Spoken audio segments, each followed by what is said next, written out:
صحیح حدیث ہے، ایک بوڑھا پیارے نبی کی خدمت میں آیا، بڑھاپے کی انتہا کو پہنچا ہوا، ہاتھ میں عصا ہے، عصا ٹھیکتے ہوئے پیارے نبی کی خدمت میں آئے۔ راوی حدیث کہتے ہیں اتنا بڑھاپے کی انتہا کو پہنچا ہوا تھا، اس کی پلکیں لٹک رہی تھی۔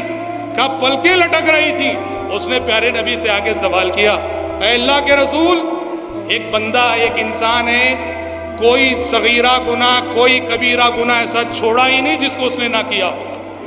ہر صغیرہ گناہ، ہر کبیرہ گناہ، سارے گناہوں کی لذت اس نے چکھ لی ہے، اور وہ اتنا بڑا گنہگار ہے کہ اگر اس کے گناہ اس زمین کے انسانوں پہ تقسیم کر دیے جائیں تو زمین کے سارے انسان برباد ہو جائیں۔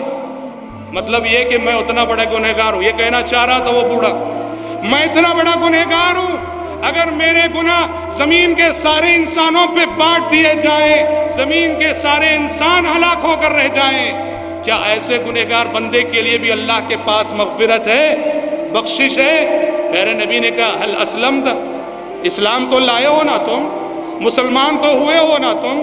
اس نے کہا اشہد ان لا الہ الا اللہ واشہد ان محمد رسول اللہ، کہا کہ ہاں میں نے شہادتین کا اقرار کیا ہوا ہے، میں ابھی بھی گواہی دیتا ہوں کہ اللہ کے سوا کوئی معبود برحق نہیں اور محمد اللہ کے رسول ہیں۔ پیارے نبی نے کہا کہ جاؤ باقی زندگی میں نیکیاں کرو، برائیوں سے بچو، اللہ تمہاری ساری برائیوں کو نیکیوں میں تبدیل کر دے گا۔ اس نے جب سنا کہ ساری برائیوں کو نیکی میں تبدیل کر دے گا، کہنے لگا وغدراتی وفجراتی، اے اللہ کے نبی میری غداری کے جتنے کام تھے وہ نیکیوں میں بدلیں گے، میرے فسق و فجور کے جو کام تھے وہ نیکیوں میں بدلیں گے۔ پیارے نبی نے کہا کہ ہاں وغدراتک وفجراتک، تیری غداریاں، تیرے فسق و فجور کے سارے کام یہ نیکی میں بدل جائیں گے اگر باقی زندگی میں تو خود کو سنبھال لے گا۔